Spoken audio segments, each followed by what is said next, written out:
तीसरा अध्याय। आइए अब हम पतरस की पहली पत्री के अध्याय 3 की ओर हमारे ध्यान को लगाएं। यहाँ पतरस पत्नियों से संबोधन कर रहा है और ये हमारे दूसरे अध्याय के 13वें पद की ओर हमारे ध्यान को खींचता है, जहाँ लिखा है, प्रभु के लिए मनुष्यों के ठहराए हुए हर एक प्रबंध के अधीन रहो, राजा के इसलिए कि वह सप्र प्रधान है, और हाकिमों के क्योंकि वे कुकर्मियों को दंड देने और सुकर्मियों की प्रशंसा के लिए उसके भेजे हुए हैं। क्योंकि परमेश्वर की इच्छा यह है कि तुम भले काम करने के द्वारा निर्बुद्धि लोगों की अज्ञानता की बातों को बंद कर दो।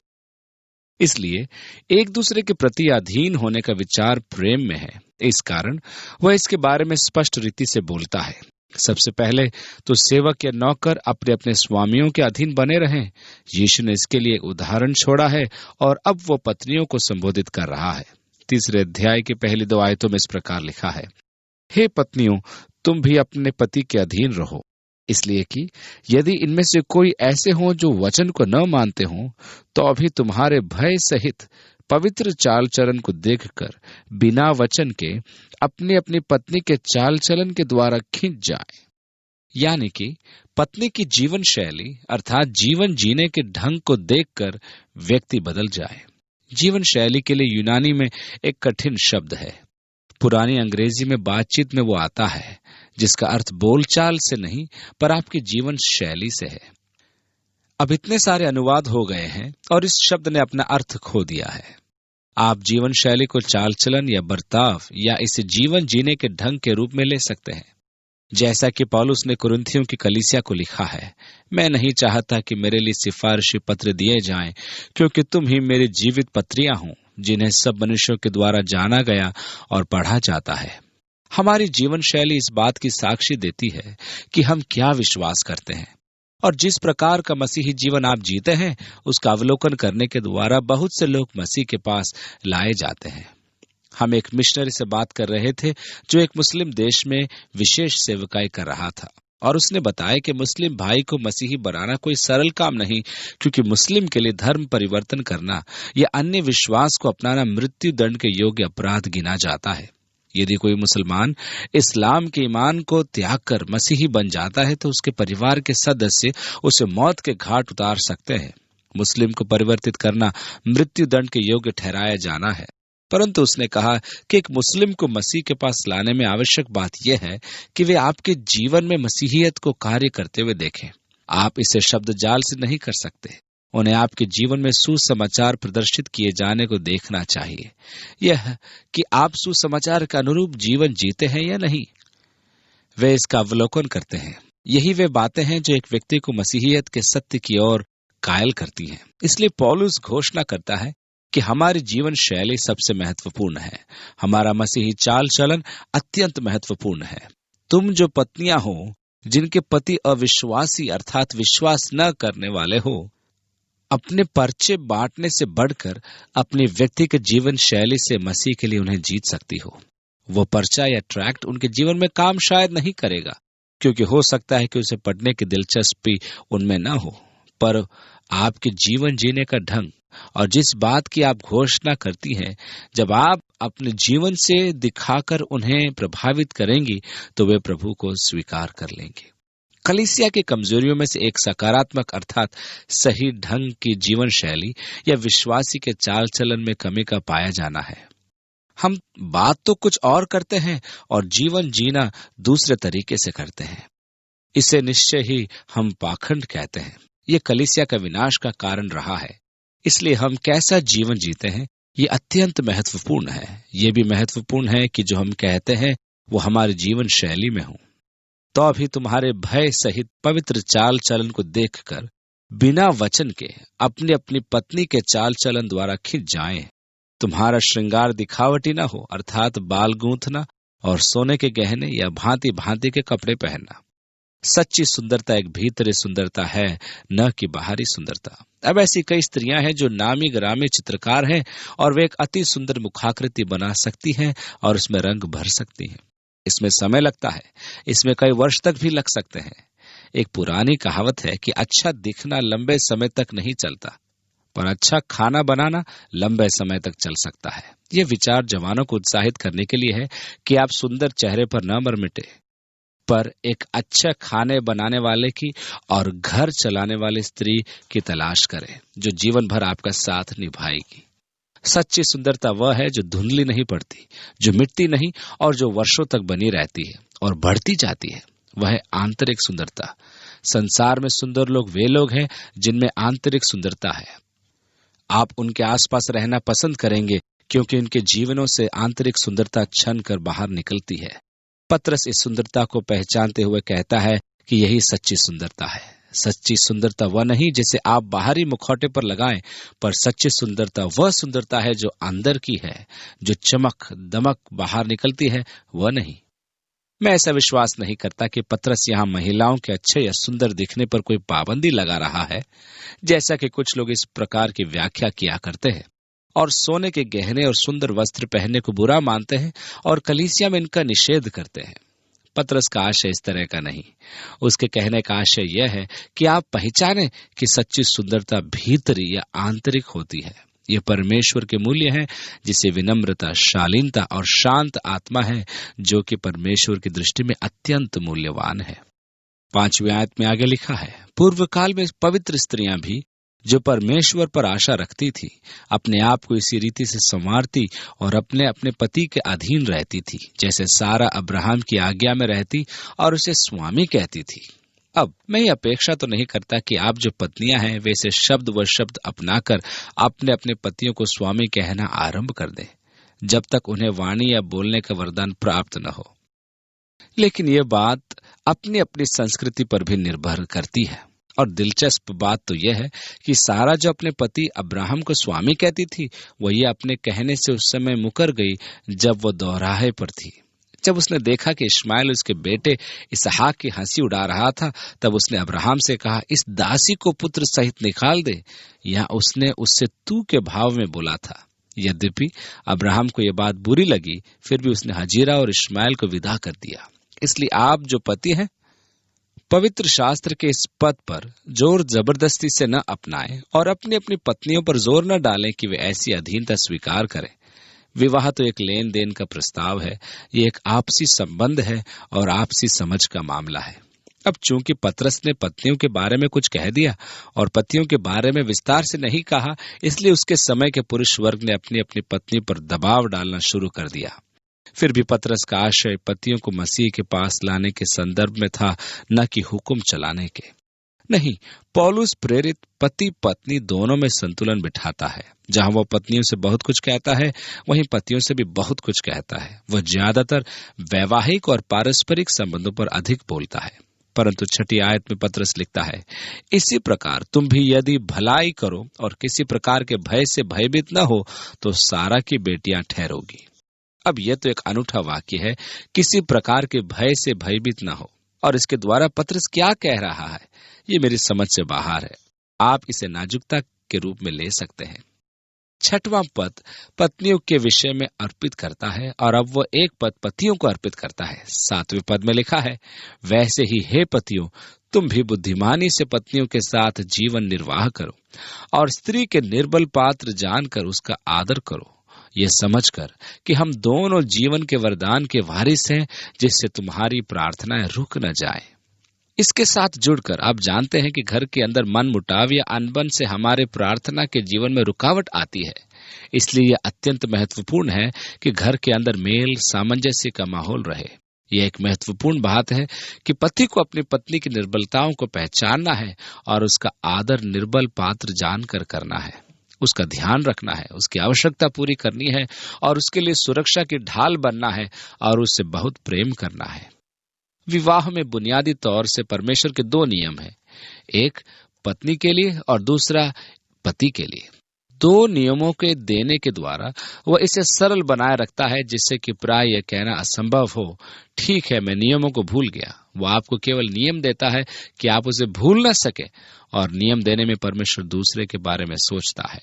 इसलिए जब उसने कहा, हे पतियों अपनी अपनी पत्नी से प्रेम रखो, जैसा मसीह ने भी कलीसिया से प्रेम करके अपने आप को उसके लिए दे दिया, वो जानता था कि स्त्री की सबसे बड़ी आवश्यकता उसके लिए यह जानना था कि उसके पति द्वारा श्रेष्ठ एवं सर्वोत्तम प्रेम उससे मिलता रहेगा, और स्त्री हमेशा इस स्वीकरण एवं समर्थन पाने की खोज में रहती है। प्रिय, क्या तुम मुझे प्यार करती हो? प्रिय, तुम सुंदर दिखती हो। आज रात तुम बड़ी तीक्ष्ण दिख रही हो। क्या इस सज्जा को पसंद करते हो? ऐसे ऐसे सवाल। और वो हमेशा इस खोज में रहती है कि मैं सुंदर मेरे पति के लिए कैसे बन सकती हूँ। उसे इस आश्वासन की आवश्यकता है, और वो इस आश्वासन को पाने की खोज में रहती है, क्योंकि वह यह जानना चाहती है कि उससे प्रेम किया जाता है।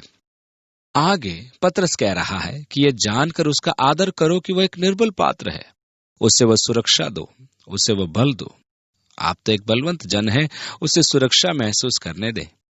अपनी बलवंत बाहें डालकर कहें, प्रिय, मैं तुमसे प्यार करता हूं। वह इस सुरक्षा को महसूस करती है, और उसे इस सुरक्षा को महसूस करने की जरूरत है। और तब उसने पत्नियों से कहा, हे पत्नियों, अपने अपने पति के ऐसे अधीन रहो जैसे प्रभु के। परमेश्वर जानता था कि पुरुषों में अपने आप को पुरुषत्व दिखाने की भावना होती है, और वे ऐसा समझते हैं कि वे बलवंत, शक्तिशाली और उनके नियंत्रण में पत्नी है, और वे ही इन सब को चलाते हैं। इस प्रकार उनके अधिकार को चुनौती देने पर यह उनके पुरुषत्व की एक चुनौती बन जाती है। इसलिए अपने पुरुषत्व को बनाए रखने के लिए अक्सर वे कहते हैं कि मैं ही करता धरता हूं, और मुझे तुम्हारी जरूरत नहीं, और मुझे किसी की भी आवश्यकता नहीं, मैं इसे अपने आप से कर सकता हूं। हे पुरुष, हे पति, तो फिर क्या हुआ जिसमें पत्नी की असुरक्षा मिश्रित है, जो प्रथम स्थान पर आपको चुनौती देने का कारण बनती है?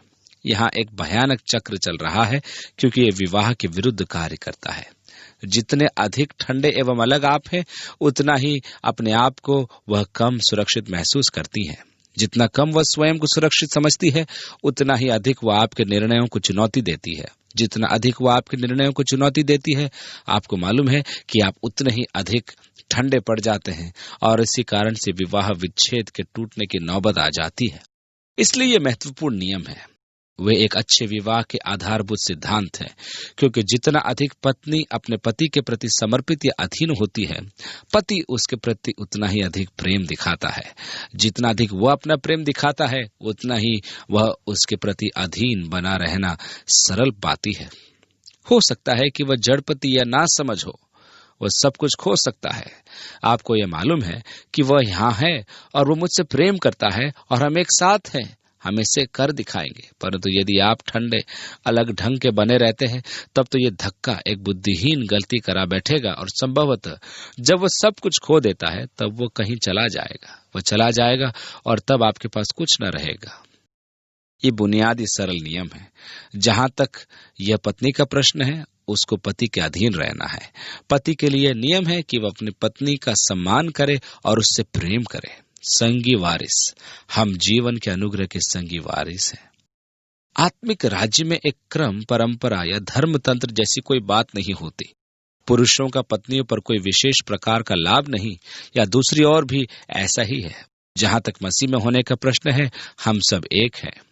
मसीहियत में लोगों के बीच में पाए जाने वाले किसी भी प्रकार के बाधाओं को यह दूर कर देता है। हम सब एक ही तरह से एक ही प्रभु के पास एक ही तरह का अनुग्रह पाते हैं। यह कि हम सब एक हैं, परमेश्वर के अनुग्रह के संगी वारिस।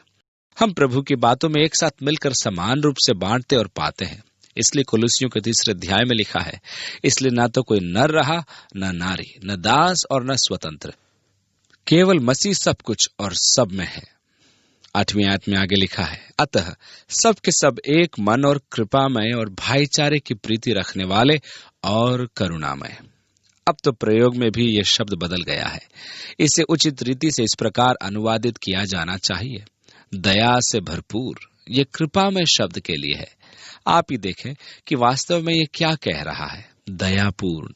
पर आपको मालूम है कि हम दयनीय सोचने लगते हैं, जैसे कि एक बेचारी बिल्ली जिसकी आंख फूट गई हो या कुछ हो गया हो, तो हम कहते हैं बेचारी। लेकिन यहां लिखा है दयाशीलता से भरे रहो। इसी के लिए यूनानी शब्द का अनुवाद है कोमल हृदय से। नरम दिल बने, कोमल हृदयी बने। मैं प्रार्थना करता हूं कि परमेश्वर मुझे कोमल हृदयी बनाए।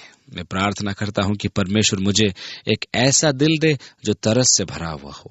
यीशु के समान बनने के लिए मेरी बड़ी इच्छा है।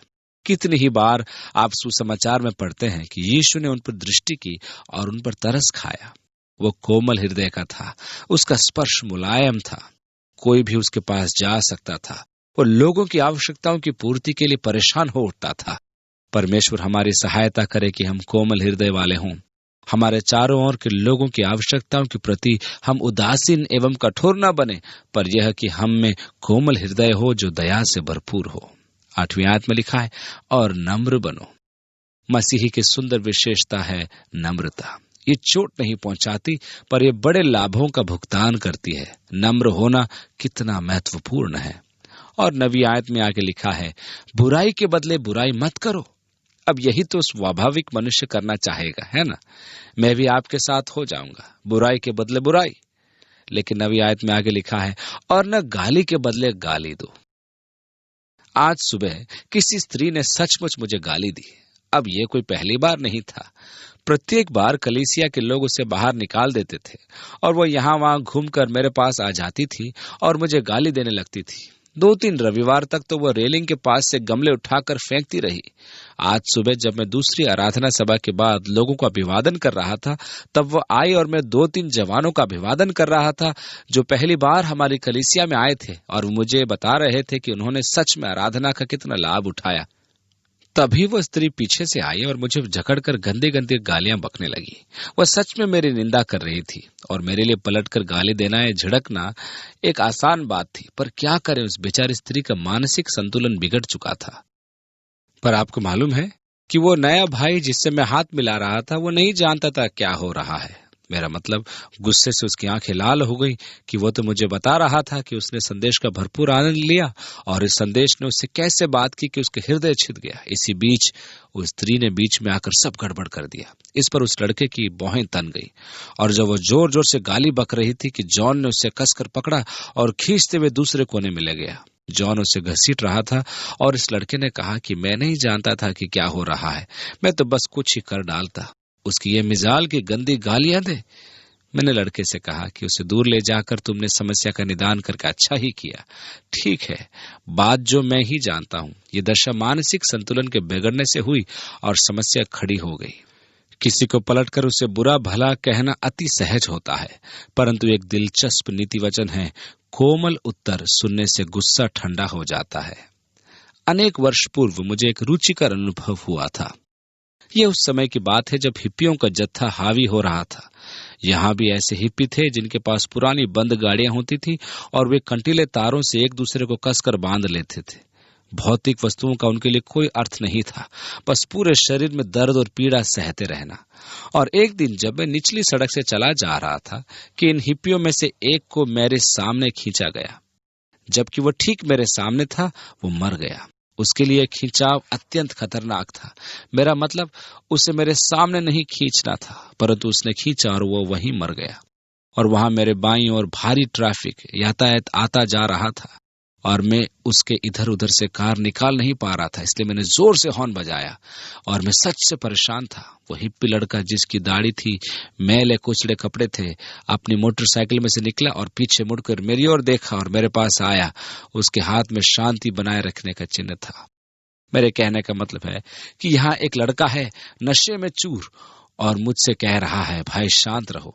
हाँ, मैं एक वचन के सेवक के रूप में लोगों को बताता हूं कि शांति कैसे पाना है, और उसके इस मूर्खतापूर्ण कार्य से मैं अत्यंत बौखला गया।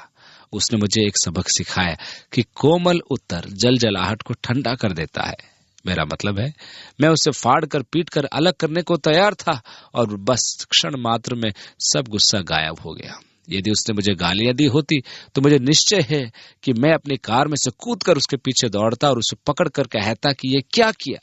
उसका बर्ताव इतना विनम्र था कि मैं पानी पानी हो गया और कहा, ठीक है, मैं चुप हो जाता हूं।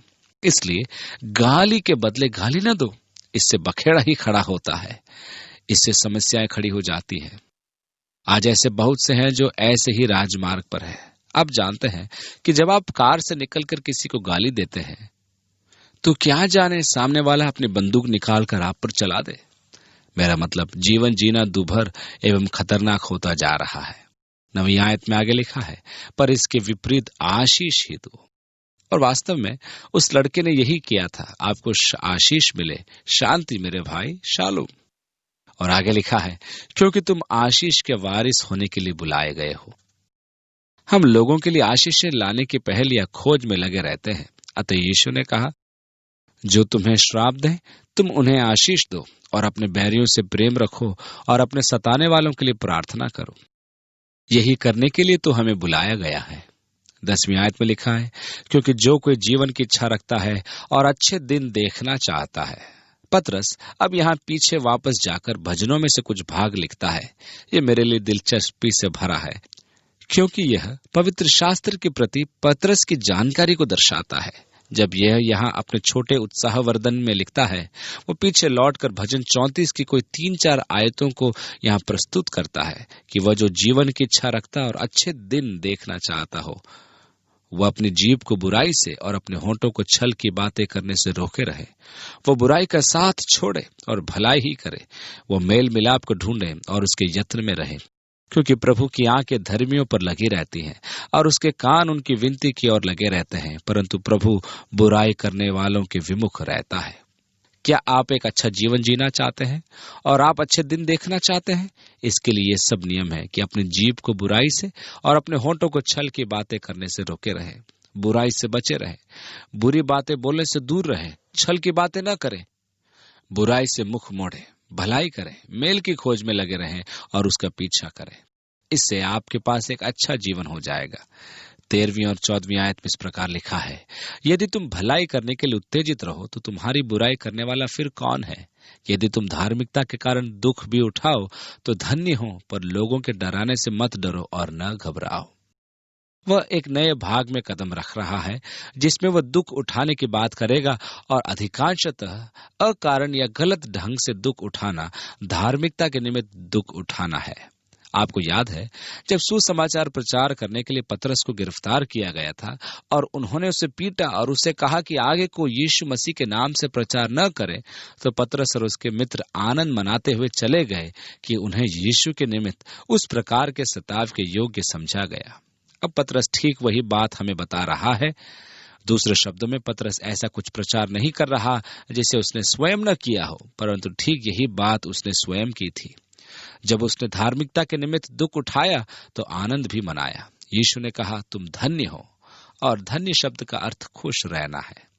मत्ती 5 के 11 और 12 में लिखा है, धन्य हो तुम जब मनुष्य मेरे कारण तुम्हारी निंदा करें और सताएं और झूठ बोल बोल कर तुम्हारे विरोध में सब प्रकार की बुरी बातें कहें। तब आनंदित और मगन होना, क्योंकि तुम्हारे लिए स्वर्ग में बड़ा फल है। इसलिए आगे पतरस लिखता है, यदि तुम धार्मिकता के कारण दुख भी उठाओ तो धन्य हो, पर लोगों के डराने से मत डरो और न घबराओ, पर मसीह को प्रभु जानकर अपने अपने मन में पवित्र समझो। अपने जीवन में परमेश्वर को विशेष स्थान दो। और 15वीं आयत में आगे लिखा है, और जो कोई तुमसे तुम्हारी आशा के विषय में कुछ पूछे, उससे उत्तर देने के लिए सर्वदा तैयार रहो, पर नम्रता और भय के साथ। इसलिए इस प्रकार का जीवन जियो जो कि एक उदाहरण ठहरे। ये लोगों को आपसे प्रश्न पूछने से रोकेगा। आपको क्या भिन्न बनाता है? ऐसा क्यों है कि इस बात पर आप परेशान नहीं होते? जो कोई तुम्हारी आशा के विषय में तुमसे कुछ पूछेगा तो उसको जवाब देने के लिए सर्वदा तैयार रहना, और विवेक भी शुद्ध रखो, इसलिए कि जिन बातों के विषय में तुम्हारी बदनामी होती है उनके विषय में वे जो मसीह में तुम्हारे अच्छे चाल चलन का अपमान करते हैं लज्जित हो, अर्थात मसीह में जीवन शैली। 17वीं आयत में, क्योंकि यदि परमेश्वर की यही इच्छा हो कि तुम भलाई करने के कारण दुख उठाओ, तो ये बुराई करने के कारण दुख उठाने से उत्तम है। यह हमेशा एक उत्तम बात है। यदि आप बुराई करने के कारण दुख उठाते हो तो आपको बुराई करने से बचना है, परंतु यदि आप भलाई करने के कारण दुख उठाते हो तब तो यह कदम उत्तम है।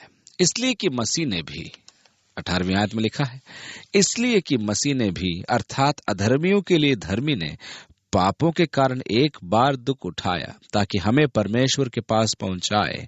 वह शरीर के भाव से तो घात किया गया, पर आत्मा के भाव से जिलाया गया। निश्चय ही वह क्रूस के संदर्भ में कह रहा है। यीशु क्रूस पर चढ़ाया गया और वहां वह आपके पाप के लिए मरा। अधर्मियों के लिए धर्मी ने पापों के कारण एक बार दुख उठाया। दूसरा कुरिन्थियों के 5वें अध्याय की 21वीं आयत में लिखा है, जो पाप से अज्ञात था उसी को उसने हमारे लिए पाप ठहराया कि हम उसमें होकर परमेश्वर की धार्मिकता बन जाएं। 18वीं आयत में आगे लिखा है, ताकि हमें परमेश्वर के पास पहुंचाएं। देखिए, क्रूस का अभिप्राय हमारे पापों को दूर करना था, जिसने हमें परमेश्वर से अलग कर दिया था।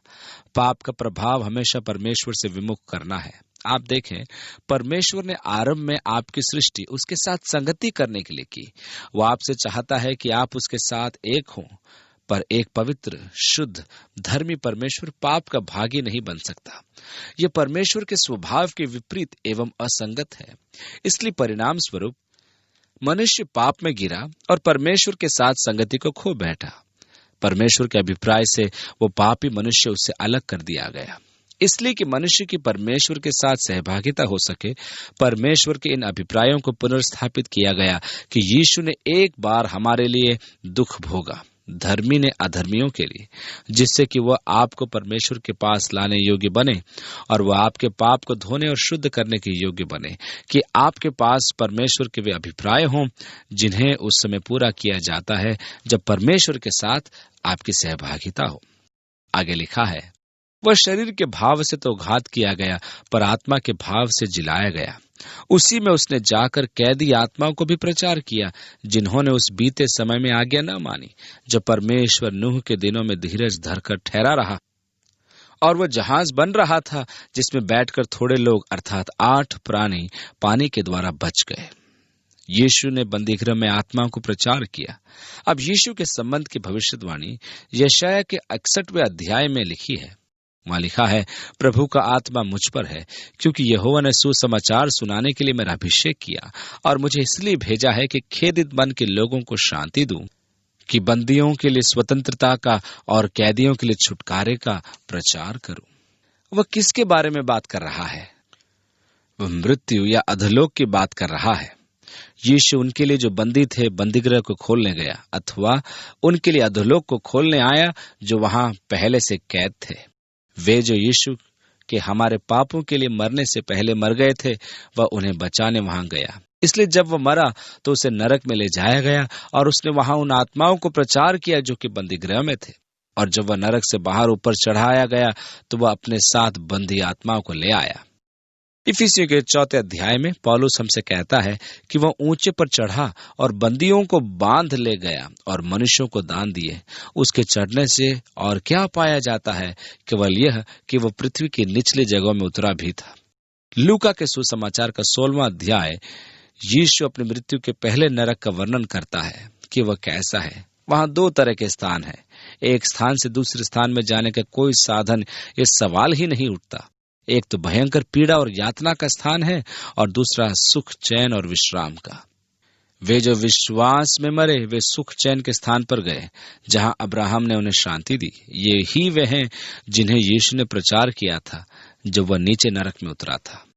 परंतु परमेश्वर ने मेरे प्राणों को अधोलोक में नहीं छोड़ा और न अपने पवित्र जन को सड़ने दिया। और मत्ती के सुसमाचार का 27वां अध्याय हमें बताता है कि यीशु के मृतकों में से जी उठने अर्थात पुनरुत्थान के बाद बहुत से पवित्र लोग अपनी कब्रों में से जी उठे और यरूशलेम की सड़कों पर चलते देखे गए। इस प्रकार बंदीगृह को खोल दिया गया। आगे लिखा है, उसी पानी का दृष्टांत भी अर्थात बपतिस्मा यीशु मसीह के जी उठने के द्वारा अब तुम्हें बचाता है। अतः वे पानी द्वारा बच गए थे, अर्थात पानी में जहाज के अंदर बैठकर, जिस पर भी बपतिस्मा पतरस कहता है हमें बचाता है।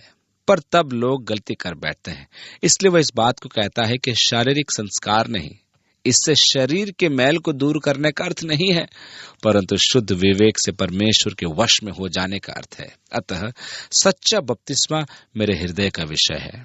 अब मैं विश्वास करता हूं कि प्रत्येक जो यीशु मसीह पर विश्वास करता है उसे पानी में बपतिस्मा लेना चाहिए। मैं पानी के बपतिस्मे में पक्की रीति से विश्वास करता हूं। मैं डुबकी के अर्थात जल में पूरा डुबाकर बपतिस्मा देने पर विश्वास करता हूं। मैं विश्वास करता हूं कि जल में डुबाकर पानी का बपतिस्मा पवित्र आत्मा के कार्य का चिन्ह है, जिसे मेरे हृदय के अंदर स्थापित किया गया है। अब पुराना मनुष्यत्व मृतक है और पानी में दफन हो गया है। अब जो नया जीवन मुझ में है वो यीशु मसीह के द्वारा पवित्र आत्मा का जीवन है। बपतिस्मा इसका एक सुंदर चिन्ह बन गया है। जब मैं पानी में नीचे जाता हूं तो मेरे पापों का दफन होना है, अर्थात पुराना जीवन दफना दिया जाता है। जब मैं पानी में से ऊपर निकलता हूं तब यह पवित्र आत्मा में मसीह में नया जीवन बन जाता है और तब यह एक सुंदर चिन्ह बन जाता है। यदि यह मेरे जीवन में नहीं हुआ है तब तो यह जल संस्कार से भी नहीं हो सकता। रीति रिवाज या बपतिस्मे की विधि पूरी करना मुझे बचा नहीं सकती और मुझे उद्धार नहीं दे सकती। अब हो सकता है कि आप छिड़काव द्वारा माथे पर पानी लगवाकर या डूब कर बपतिस्मा तो ले सकते हैं, पर फिर भी उद्धार नहीं पाते हैं। आपको मालूम है कि वे आपको तब तक कसकर पकड़े रहेंगे जब तक कि आप पानी में पूरे न डूब जाएं, और तिस पर भी यह आपका उद्धार नहीं करा सकता। बपतिस्मे की विधि या संस्कार आपको उद्धार नहीं देता है। यह तो उस बात का प्रतीक है जो मेरे हृदय में पहले से हो चुका है।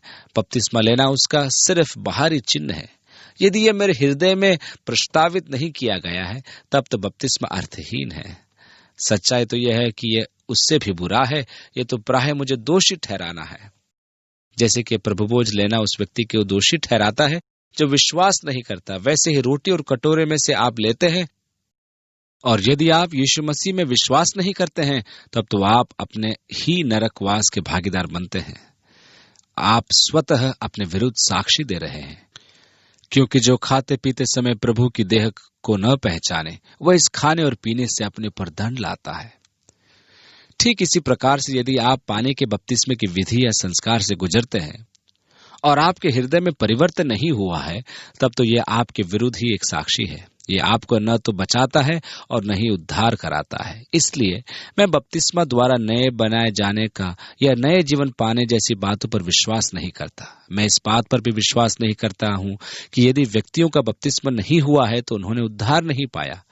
मैं ऐसी बातों पर विश्वास नहीं कर सकता। आप यीशु मसीह पर विश्वास करने से उद्धार पाते हैं। अब चूंकि मैं यीशु मसीह में विश्वास करता हूं, इसलिए मैं उसकी आज्ञा मानना चाहता हूं, और इसलिए मैंने इस प्रतीक के रूप में बपतिस्मा लिया है जो पहले ही मेरे हृदय में हो चुका है। यदि किन्हीं कारणों से या अभागी दुर्घटना हो जाने से या विपरीत परिस्थितियों आने से मैं बपतिस्मा न ले पाया तब भी मैं उद्धार प्राप्त करूंगा। मुझे इस बात का पूरा पूरा भरोसा है। इससे शरीर के मैल को दूर करने का अर्थ नहीं है, परंतु शुद्ध विवेक से परमेश्वर के वश में हो जाने का अर्थ है। ये मेरे हृदय में पवित्र आत्मा का कार्य है। वचन बताता है कि परमेश्वर के प्रति शुद्ध विवेक यीशु मसीह के पुनरुत्थान द्वारा है। और 22वीं आयत में लिखा है, वह स्वर्ग पर जाकर परमेश्वर के दाहिनी ओर बैठ गया, और स्वर्गदूत और अधिकारी और सामर्थी उसके अधीन किए गए हैं। यीशु के स्वर्ग पर उठाए लिए जाने के पहले उसके शिष्यों से उसने कहा था, स्वर्ग और पृथ्वी का सारा अधिकार मुझे दिया गया है। क्या कभी आपने ये कल्पना की है कि कितना बड़ा अधिकार या सामर्थ होगा उसके पास? ब्रह्मांड पर दृष्टि करें, जिसके द्वारा ये सब कुछ अस्तित्व में आया। सारा अधिकार, उसने कहा, स्वर्ग और पृथ्वी का सारा अधिकार मुझे दिया गया है। और इस प्रकार वह स्वर्ग पर जाकर परमेश्वर की दाहिनी ओर बैठ गया, और स्वर्गदूत और अधिकारी और सामर्थी उसके अधीन किए गए हैं।